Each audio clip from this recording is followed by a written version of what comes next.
All right, we will now move to item 3.1, our proposed amendment to the Board of Governors Standing Orders.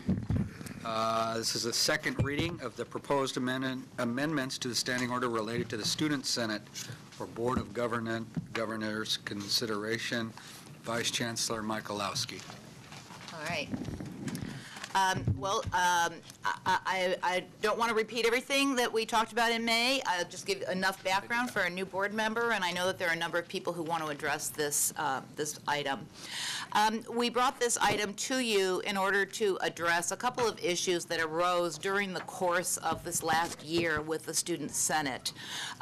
There was a time at which a few members of the Student Senate wished to stay on the Student Senate Council despite their inability to provide documentation of their continuing eligibility to serve on the council. And when the Chancellor's office sought to work with the council majority to address that issue, our authority was questioned.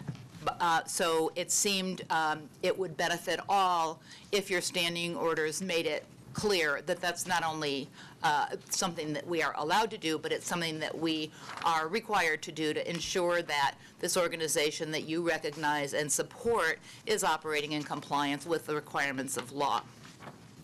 Then secondly, in the course of our sponsorship for the first time of the Student Senate General Assembly that occurred a couple of months ago, there were some incidents that made it clear that this was another case where everyone needed to be aware that we had the authority to enforce some minimum standards of conduct, because with the Chancellor's office taking over the role of directly contracting with the hotel for the Student Senate General Assembly, as we do with their meeting facilities on a monthly basis, there was some potential liability for the Board of Governors and the Chancellor's office should there be any behavior that caused problems at the event, or that caused inappropriate headlines or anything of that sort. So historically, the Student Senate has its own code of conduct, and their initial code of conduct was very specific about certain prohibited practices, particularly having to do with drugs and alcohol. But that code was rewritten by the council a couple of councils ago, and their new code does not have the kind of specificity that we needed under the circumstances. So the Chancellor's office has drafted a recommended document of standards of behavior and a process that we would follow in the event that we needed to do something on the spot at one of these events, making it clear that our interest is in being able to intervene immediately when these public events are occurring, and then we would rely on normal disciplinary processes either at the college or by the council in order to follow up and do take whatever follow-up action is deemed appropriate. In the board item, I let you know that the Student Senate Council had discussed the board, the proposed amendments to the standing orders, first at their May meeting, and a majority of the council voted to support those changes. It was brought back to the June meeting, and the council was asked to reconsider that support position, and the council again voted not to reconsider, so to maintain their support position. As the council that took those actions ended on June 30th, and the president chose to exercise his veto power and overturn the council's motion of support. Consequently, on Friday and Saturday, we met with the incoming 2011-12 council and did leadership training, and then yesterday they held their first business meeting of the year.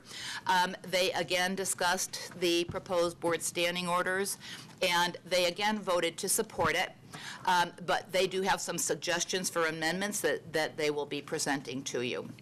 So that's where things stand. And with your permission, Mr. President, I'd like to introduce the new president of the Student Senate Council and let him be the first to have public testimony, unless you'd rather. Please do discuss so. first. Any board members like to comment beforehand? Okay, please proceed, Vice Chancellor. Okay, well, I invite Mr. Kevin Feliciano to come forward, the new president of the Student Senate for California Community Colleges. Thank you, Vice Chancellor. Good afternoon, President Hamelstein, Chancellor Scott, and the Board of Governors. My name is Kevin Feliciano, and I am the 2011-2012 President of the Student Senate for California Community Colleges. A little background on me. I'm from Maloney College in Region 4, and this is my last year of many in the community college system. So the SSCCC, as Vice Chancellor Michalowski said at its meeting yesterday, has taken a stance of support for the proposed changes to the Board of Governors standing orders regarding the Student Senate. However, we are proposing a language change to item C with the recommendation that the words "not limited to" and establishing in paragraph C be removed. We respectfully request that the Board of Governors consider our proposal to the amendments of these standing orders, and our reasons will further be solidified by members of the public who will testify after me. Thank you. Okay. Vice President Perez.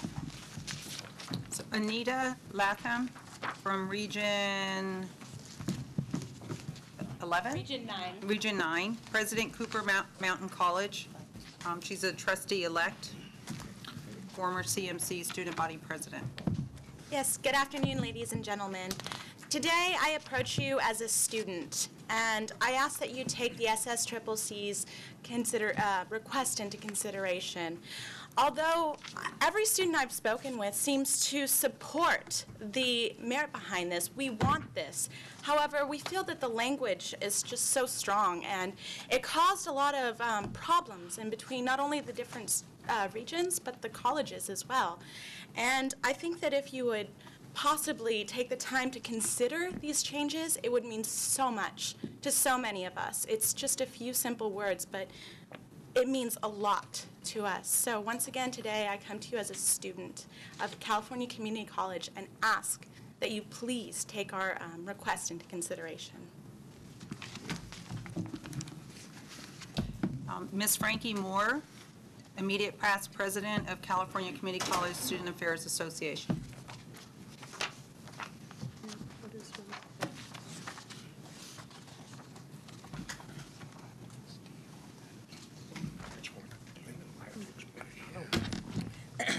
Good afternoon. I drafted a letter back in June, and at that time I was the current president of the California Community College Student Affairs Association, but currently I'm the past president, so I'll just try to make sure I indicate that. Board of Governors. As the immediate past president of the California Community College Student Affairs Association, I am writing this correspondence in support of the proposed amendments to the Board of Governors standing orders regarding the Student Senate for California Community Colleges. As the spokesperson for this organization, we support the changes overwhelmingly. As a system partner, along with the Academic Senate for California Community Colleges and the Chancellor's Office, the California Community College Student Affairs Association, also known as CSAW, will continue to provide organizational support for those students that are indeed active, currently enrolled community college students in good standing, questioning, not adhering to the eligibility verification process, receiving funds from the State of California Chancellor's Office and some community colleges, and failing to maintain enrollment at a community college for at least 5 units should not be raised as an issue in the official representation of California community college students. The Student Senate for California Community Colleges, also known as SSCCC, should have a genuine interest in the welfare of the 2.5 million California community college students it serves, and the organization should be premier in its focus. Student representation should not be hindered by anyone's personal agendas, personal attacks, and an unwillingness to answer to those who are ultimately responsible for their existence. I can assure that CSAW will continue to support the Chancellor's Office staff and the council members to fulfill SSCCC's goals and actively participate in shared governance that will benefit our active, currently enrolled California Community College students. In solidarity, Frankie Moore, the immediate past president of the California Community College Student Affairs Association, and I am a faculty member at Moreno Valley College. Thank you. Thank you. Alex Pater, Student Senate, California Community Colleges.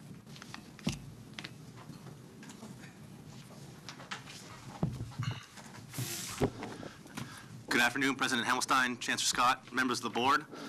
Yesterday, the students took a position of support based on the proposed standing order changes, but wanted to recommend that there were some amendments to that so that they would strike out including but not limited to and establishing, so that it would read, the Chancellor's office and designated staff are authorized to take those actions needed to ensure the integrity of the Student Senate and all eligibility requirements are met and enforcing the minimum standards of conduct.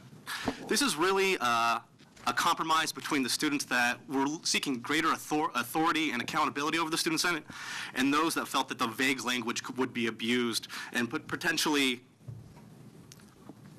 hurt the self-determination, sovereignty, and independence of the Student Senate. Furthermore, many of the other student associations in the CSUs, the UCs, and even the United States Student Association were extremely concerned with the proposal, and they really felt that a possible domino effect could happen where if such large authority over the students in California Community College could happen, that it would possibly happen in other student associations around the world, in the United States. So I would just really ask that the board look at the proposed amendments that the students have taken. I think that it's a really strong compromise between both sides of the argument, and still provide the role that the Chancellor's office has while still addressing the issues of potential abuse by the vague language. Thank you again for your time. Rachel Richards, Los Rios student. Good afternoon, board members. Yes, I attend Sacramento City College, Long Beach City College, and San Francisco City College, trying to get the rest of my 19 units so I can transfer. What do they call that? I believe Vice Chancellor Skinner, swirling. As a past treasurer, I did, and as a student, I came before the board last month in support of this. So I articulated many points why, and I hope that you will remember what those points are. One additional point that you may not be aware of that I believe you should be aware of is not only there's been continuous violations of the Brown Act by our board. There's been arrogance to do so, even though we've been advised by our system partners of what we should do and how we should do it properly. It's continued up to the end of the 30th, but I think that's going to be corrected, hopefully. December 2010, what you should know is the district attorney submitted a notice of such violations because a past president would not listen to reason. This was a landmark liability that could have occurred, and it's unfortunate. So it actually, this particular action demonstrated the consistent behavior and conduct for the last 2 years of this organization. I continue to support the language because it eliminates any loopholes. Students have a history of finding any loophole they can to get their way, and I believe the language as is will make sure that all loopholes are closed. So I ask for your continued support. I've visited over 70 colleges while I was an at-large senator for the past 2 years, and I have connections with a lot of students, and I do know that they do support support the language of this standing order. Senate supports the original. Thank you. Jeffrey Fong, California Community College, San Francisco. I'm thinking San Francisco. Yes. Could have been San Fernando. I apologize for my bad handwriting. No, that's fine. Board of Governors, thank you for allowing me to address you today. It's with great sadness that I come before you, and I come before you as an individual, as a student only, not as a student trustee of the College of San Francisco, but as a person. This should have been a simple matter. Anyone who try to be a leader in an organization needs to conduct himself professionally, needs to hold himself to a higher standard. And I believe personally, especially as members of the SSCCC, which represent 2.75 million students. However, last 2 years, City College San Francisco has not taken part in, consciously, not taken part in SSCCC. And this year, we decided to take part again. And it is unfortunate that while our participation is welcomed, I have personally received what I can only describe as text message that fits the bill of professional misconduct from the past president of SSCCC regards to matter of inquiry that I sent to the council of SSCCC about one of the meetings that took place during the spring GA.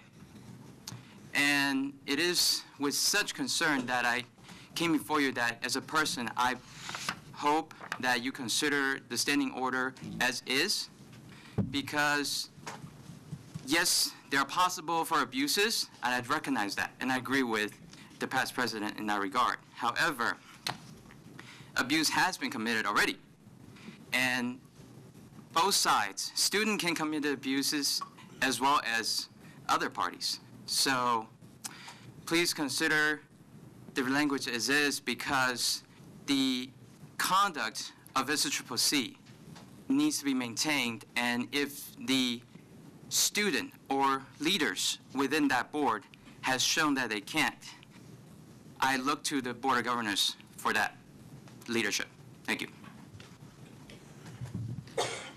Lee Fuller, SSCCC Treasurer.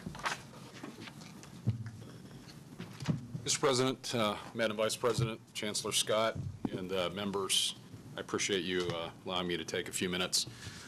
Obviously, I'm a returning student. I'm not a 20-something, so I have a little bit of life experience that changes my perspective on how this works. I am the current treasurer of the SSCCC, but I'm not coming here on behalf of the SSCCC to speak in front of you. I'm actually speaking on my own as a past participant in the SSCCC, as a former senator and a returning senator, yes, but I'm actually talking about what I've witnessed personally. I'm not going to throw any stones. I'm actually here to be a little bit contrite and to apologize to this board for any action I may have personally taken. I have never been accused of any, and I have never committed any of the offenses that are listed here. But if I have ever been accused of any, I can assure you that I apologize for anything I may have had to do with it, and I didn't. So is that vague enough language, Steve, for what I need to say? Thank you. Bottom line is, I think that anyone that has been a part of or has observed the actions of the SSCCC in this past year or two can attest to the fact that mistakes have been made. Some serious. Some of you may remember that I was one of the first, I think the first in the history of the state to threaten legal action against members of the executive committee, the executive board, due to what I perceived to be Brown Act violations. Those were in fact cured, and so obviously action didn't take place. This seemed to be called in many circles drama. I call it being accountable, and that's something that I think that all of us as professionals and as adults need to do. The reason I'm here is to let you know of my commitment as a member of this organization, either as an executive member or at any level, to prove the need for this, while I believe it is needed, wrong. Many of the students have said, by saying these words, you are saying you don't trust us, that we should be able to police ourselves. My answer to that is, how's that gone on for you so far? The other issue is, we have been telling you that we don't trust you because you could abuse this language. I'm here to say that it seems logical to me that if you're saying, or we are saying that you should trust us, we need to do the same and trust you. I have seen nothing nothing from the Chancellor's office or anyone who has organizationally supported this organization, our organization, the SSCCC, to in any way, shape, or form suggest that they want, for lack of a better term, to control us. All they've ever done, in my opinion, is facilitate us. Chancellor Scott has graciously stepped away and backed away when he could have taken action on several occasions. I think that shows an incredible leap of faith on your part, Chancellor, and I hope that we live up to that. I'm sorry if my time is over. I'll leave with this. I ask you to allow us over the next couple of months to prove this document wrong, to show you that the new leadership is committed to a different tact and a different culture, and we believe that we can do that for you. Thank you. Michelle Pilati, ASCCC. Good afternoon. You should now have a letter on behalf of the Academic Senate. My predecessor wrote it, Jane Patton, and she did such a lovely job that I will just pull out a few excerpts from it. The proposal on the table is sound, simple, and logical, and I think you've heard a number of arguments for why the language is needed and why it should remain as is. Because the Senate assumed some responsibility for assisting the Student Senate over a period of several years, we've seen firsthand how important these recommendations are to student representation. Students not actively enrolled at a California community college are less likely to provide the perspective often needed to represent students in statewide conversations. It is common sense that the Chancellor's office take control of establishing this eligibility. Making their authority to do so explicit enables them to do so and to prevent any misunderstandings for the future. Furthermore, we know that it is the Chancellor's office who is legally liable when events are occurring where the students are at, and therefore it is absolutely essential that the Chancellor's office have responsibility and be able to take action as needed. So we support the language as is. Thank you. Charles Stevens, Student Senate.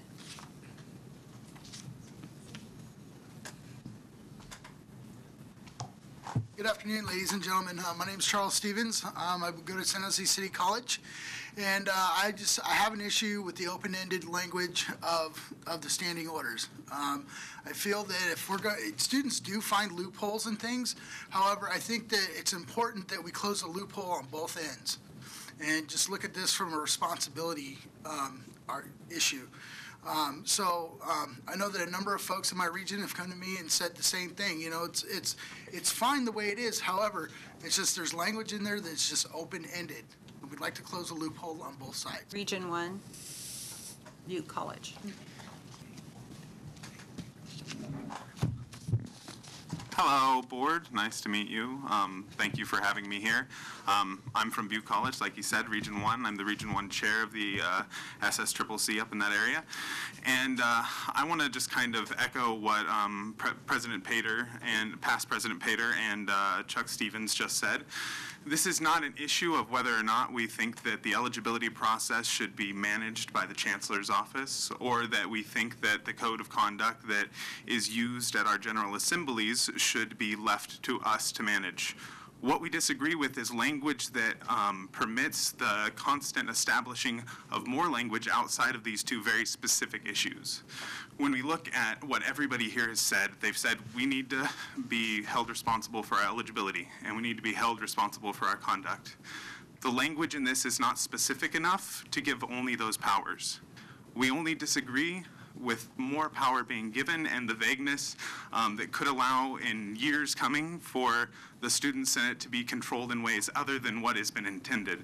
So we wish the language to be evened out.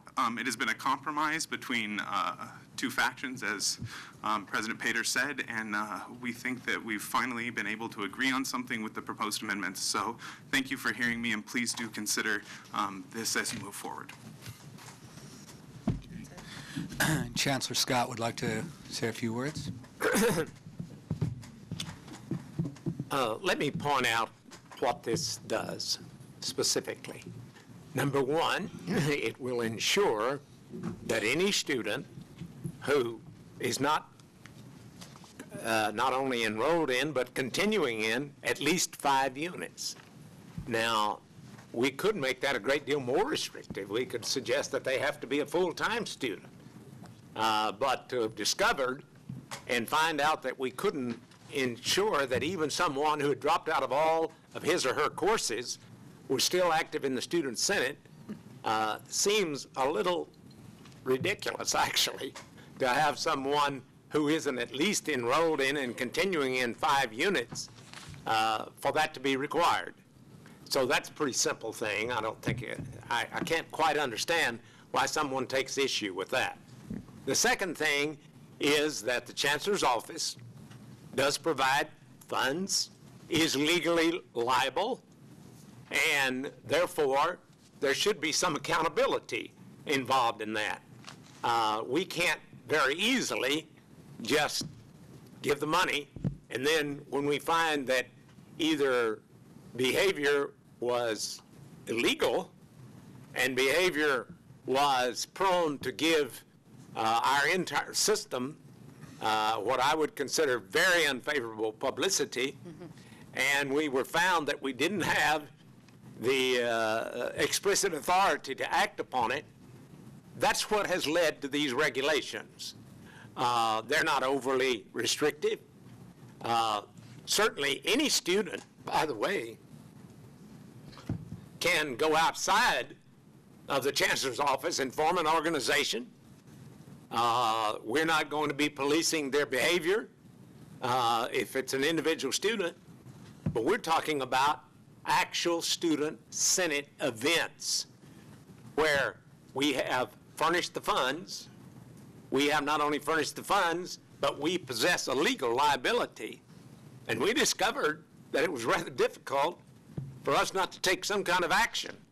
So these are not unreasonable. The Academic Senate has expressed their support of it. We believe that the original recommendations, which were first passed by General Assembly twice, were logical. Yes, there's been a vocal minority that have objected to it, and they have every right to. But I think that we have a right as the Chancellor's Office, with the approval of the Board of Governors, to support these recommendations. And I want to compliment Vice Chancellor Michalowski and her staff for working through this, for consultation involved, and therefore I would recommend that we adopt what was proposed. Board member comments or questions? Member Price. I support the standing orders as is. I feel that removing even the word establishing takes away from the purpose of this document. I'm also a little offended for the Chancellor's Office to suggest that there would be any abuse from the Chancellor's Office to the Student Senate. I have been a member of the Student Senate for a short time. I've attended many of their meetings, and I've gone to many General Assemblies, and I've seen nothing but the Chancellor's Office bend over backwards in support of this organization, and to suggest otherwise is really offending. Member Ramos. Yeah, I don't want to unduly prolong the conversation we need to have around this issue, but I'm just wondering if there is anybody who has provided testimony expressing concerns about the potential for overreach who could give this board 2 or 3 specific examples of something that they're concerned about that might be the source of the opposition. Is there anything concrete that we can hear and discuss that would kind of shed light on the nature of what's at issue, that would centrally affect the ability of the organization to conduct its charge? Steve, how do we proceed here since public testimony is... Are they prescribed from answering a question from a board member?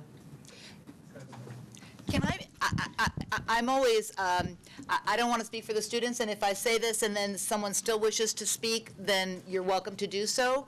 But can I believe I've talked with the students enough to know what their concern is. Yeah, Linda, just before you do that, I think that would be an appropriate course for staff to try to. Yeah, you can paraphrase, that would be fine. And then, I mean, if somebody feels the need to speak after I do, I wouldn't want to preclude them from doing that. I'm just not clear on what these circumstances might actually consist of.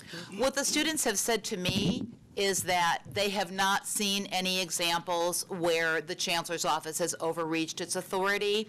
The problem is that they, they believe that this language would be in effect forever, and that there could come a time in the future when someone else might be in charge and might wish to exercise a different kind of control over the Student Senate than what they have experienced. I've invited them to look back at the entire history of student representation in the California community colleges, which is actually easier for me than it is for them, since some of them, I'm talking about things before they were born in some cases. But, the whole history is that they have been supported in this system, and that the only times the chancellor's office has ever had to intervene was around precisely these kinds of issues, the issue of behavior and the issue of eligibility. I think that's true forever. So, and I expect that that will be true in the future, whoever has responsibility for working with them. But I believe that's the concern. Anybody contradict that? So can I, okay, if there's a comment.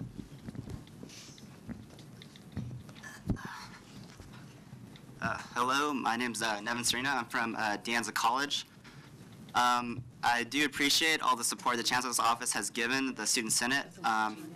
I would say, to me, I guess my concerns are a little bit different from other people's concerns. I think there is an issue about shared governance within the community college system. I think a lot of people talk about shared governance, but I don't see as much in effect as could be done.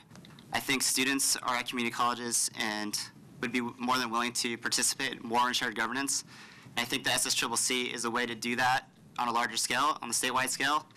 And by having you as a body establish the requirements for the Senate is, I don't know, I personally think it's something that SSCCC is capable of doing. I know it's a new organization and the rules have not been in place for as long as some other organizations, and the SSCCC is learning and trying to do better. I think that changing the wording and removing the establishing would be an important step and gracious. And I think the SSCCC would appreciate it because I think they would like some autonomy as far as establishing their own eligibility requirements. And this is more, to me, about shared governance than anything else. It's not about our trust in you or your trust in us. I think the SSCCC would like some legitimacy and to be a little bit autonomous.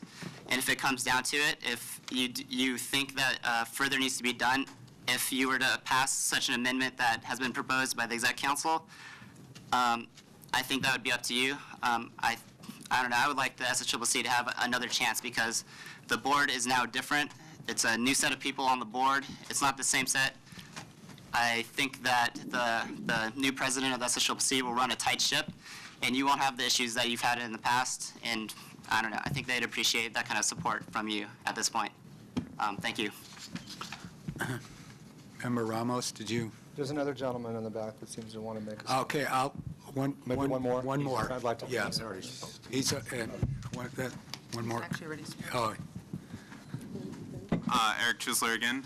I think very specifically the language that is most divisive for us is the language that says that the Chancellor's Office staff will be able to take those actions that can provide for the integrity of the SSCCC, including but not limited to. The integrity of an organization falls a lot more than just to eligibility or to other issues. When I sit in my local board, I know that the administration is not always going to be with me on everything we do. It's going to sometimes be a battle. In that battle, I don't feel that it is proper to give authority to the superseding body to determine what the integrity of the body under it looks like. It gives too much of for lack of a better term, parent-child relationship, and integrity can be construed in many different fashions. For example, if we take action on a bill that would be perceived as damaging the student populace or student representation in the state through the chancellor's office's eyes, they could take action.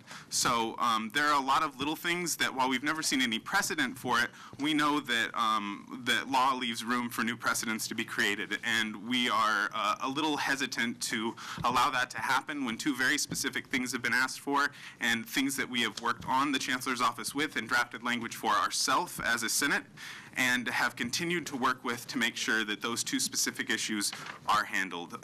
The language of including but not limited to is unnecessary to achieve the goals intended, and only leaves room for new goals to be established without having to come to this board. Thank you. Member McDougall? Can I just make a closing Please. comment? I'm sorry, I don't want to be a ball hog, but it just seems to me that with all due respect to the folks that have expressed opposition to the matter as stated, that there's just a vagueness and a sort of a lack of substantiation of a meaningful basis for the kind of concern that would warrant changing the current verbiage. And I would say that, you know, if and when a bridge is crossed, when something specific in the nature of overreaching would happen, I think we could have a much more focused and targeted conversation about what to do to remediate that. But it sounds very speculative and unfounded. I'm not going to go to Michelle's point to say it's necessarily offensive, but it seems like there's an over-concern, and I don't think that there's a history that would substantiate that concern from my standpoint based on what I've heard. If I heard more specifics and a stronger case for the balancing act that's being requested, I think it would be more persuasive in my judgment. I'm not speaking for this board, I'm speaking for myself. Member McDougall? Yeah, I was just going to comment that I think these are very minimal and reasonable expectations, and I would move approval of the resolution. We have a motion by Member McDougall, second by Vice President Perez. All in favor? Aye. Aye. Opposed? Motion carries. Thank you all. Thank you, Vice Chancellor.